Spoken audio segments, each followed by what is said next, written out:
So mga wonders, ito na yung ating chicken garlic parmesan barbecue.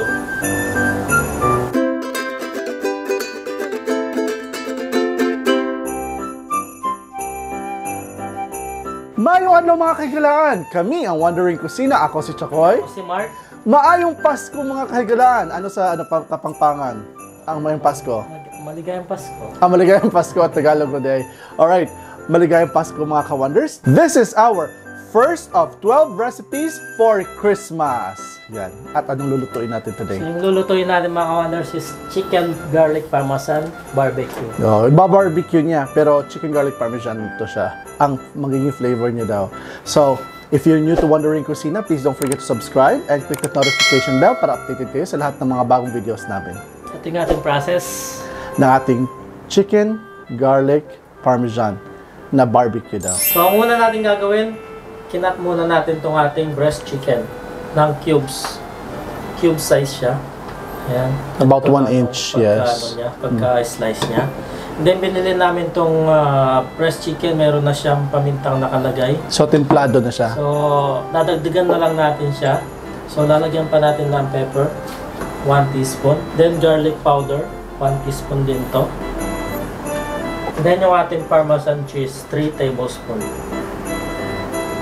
And then, haluin lang natin.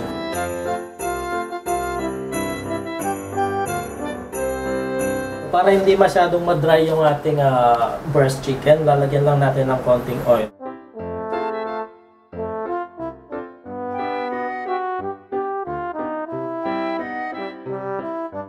So yan mga wonders, set aside lang natin to. Marinate lang natin siya ng mga 20 to 30 minutes and then iba-barbecue na natin siya.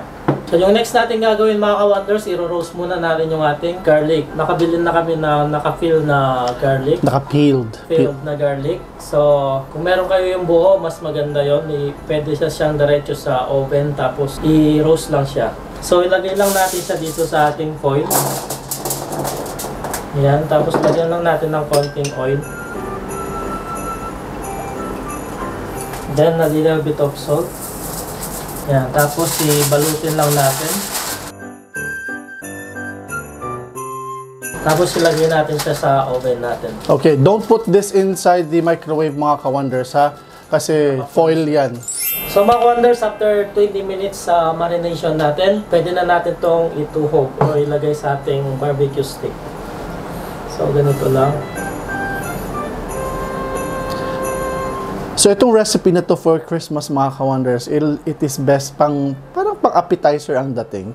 Pwede rin actually ulam na to kasi manok to eh. And then it's a healthy healthy option kasi protein. Protein siya. So okay na siya, ganyan lang.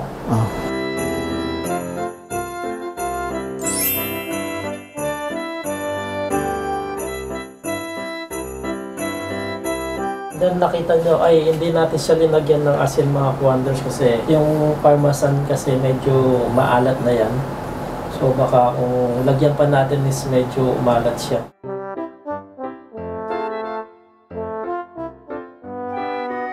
So yan mga wonders, tapos na tayong mag-tusok or maglagay sa stick sa ating chicken parmesan.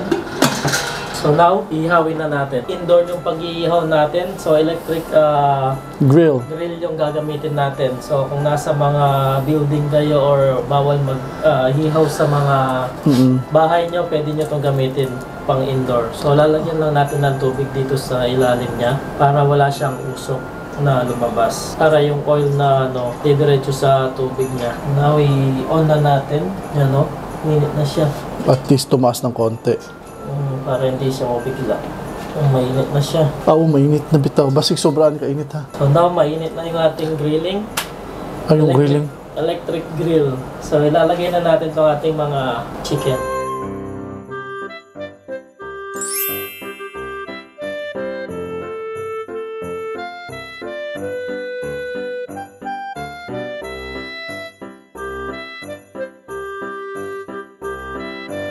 So yung mga wonders, habang nagba-barbecue tayo dito, gawin natin yung ating sauce.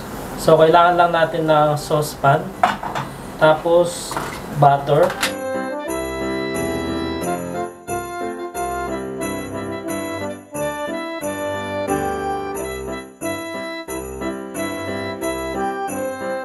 So, ito yung inano natin kanina, renose natin na garlic. Tingnan natin, ayan o. Tingnan nyo. Ito na siya. Na-roast na siya. So, ilagay lang natin siya dito. So, ganyan na siya. Now, smash lang natin siya. Turugin natin. So, ganyan dapat siya. Para siyang mashed potato.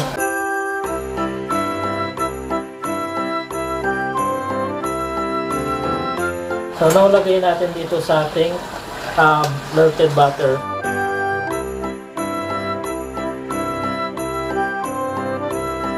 Gamit lang tayo ng whisk para mahalo natin ng maayos.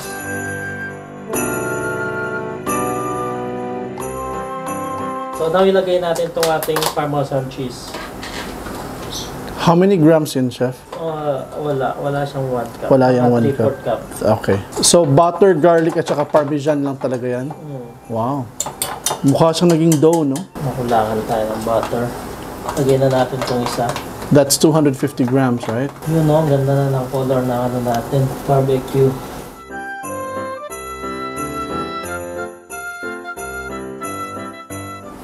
Marami siguro yung parmesan ko. Oo, parang. No? Dami. Pero, para na siyang mozzarella. Parmesan na rin. Oo. Parmesan. Lagyan lang natin ng konting water. So now mga wonders, hindi ganitong itsura nung gusto nating makuha ng Consistency. sauce sa ating Parmesan garlic. So ang nangyari is nabudol tayo sa binili nating cheese. Parang may halo siyang Parmesan. Mozzarella. Kasi nagbuo siyang ganyan, no? Pero masarap siya. Pero okay lang siya. So tatanggalin lang natin itong nagbuo. Oo. Kakainin pa rin natin yan. Pero masarap din to. Kainin natin. So now, ito yung gagamitin natin, yung medyo malabnaw na sauce. So yung gagawin natin, ipapahid lang natin dito sa ating nalutong barbecue. Ganyan lang.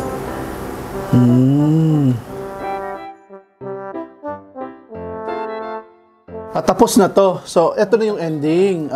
Okay. Yung finished product na. So, ganyan na siya. Yung finished natin na product.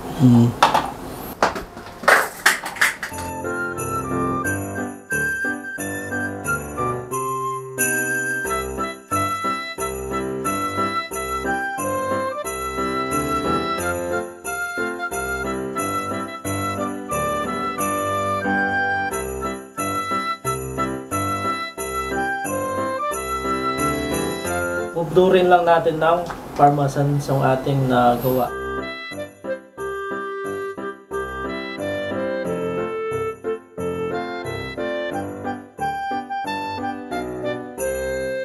So mga wonders, ito na yung ating chicken garlic parmesan barbecue.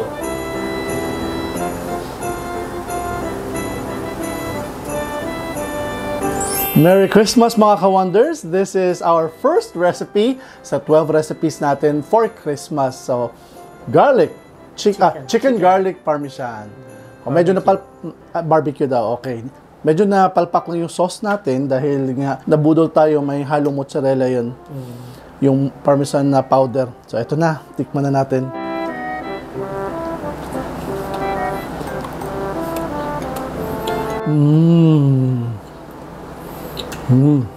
Yung chicken hindi overcooked. Saktong-sakto lang. Yung fire na yun, siguro sa medium lang, no? Na hindi siya, alam yung labas lang maluluto tapos yung loob is hilaw pa. Perfect siya, guys. Yung parmesan, yung lasa ng parmesan, nag-complement sa, kasi may alat na, no? May alat na siya. Tapos yung sauce, oh my God. Tapos yung garlic, lasa ng garlic, ang sarap.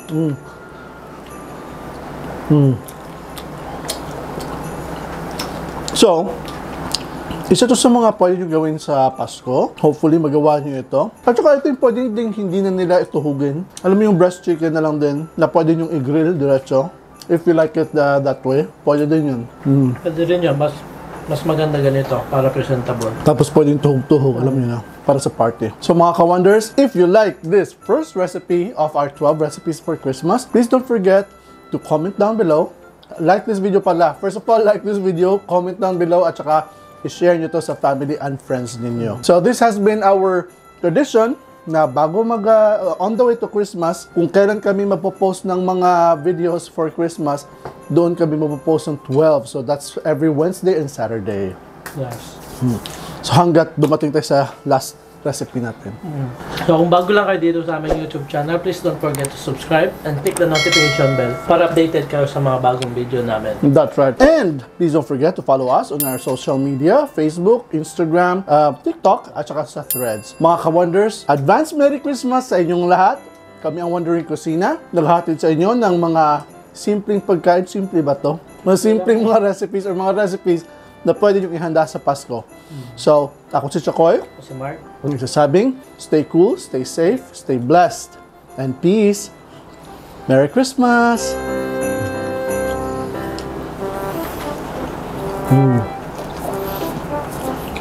Sarap. Promise. Sarap to.